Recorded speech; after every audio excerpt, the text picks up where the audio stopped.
I technically, so every writer technically has a quota in their contract.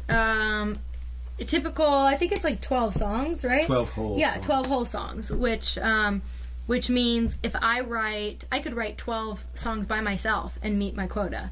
So I could meet my whole quota for the year in a week if I wanted to, and just sit down and write by myself and turn them in.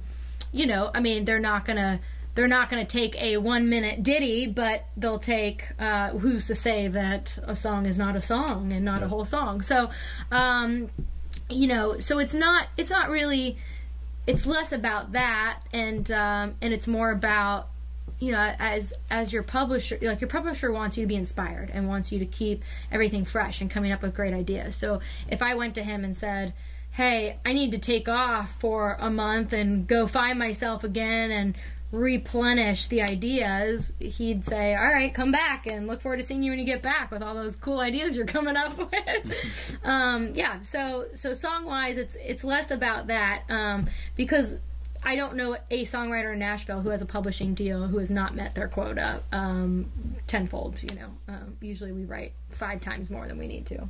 And it's not, the bottom line is not how many songs you write, it's are you getting cuts, because you can't keep your deal forever if you're not getting cuts. Yeah. So whatever you need as a writer and an artist to get inspired and get those cuts happening. Yeah. And, you know, everybody's different. I know a writer that would write for 9 months and then take 3 months off every summer, who wrote a lot of hits. So just everyone's different. Then I know people that just grind it out all the time. So. Yeah, there's a couple big pop writers that they say, you know, I think, is it Max Martin? It's like one of those guys, like one of the biggest pop writers that they say spends 2 months on each song, and he only writes like 10 songs a year or 5 songs a year, but they're all huge number ones.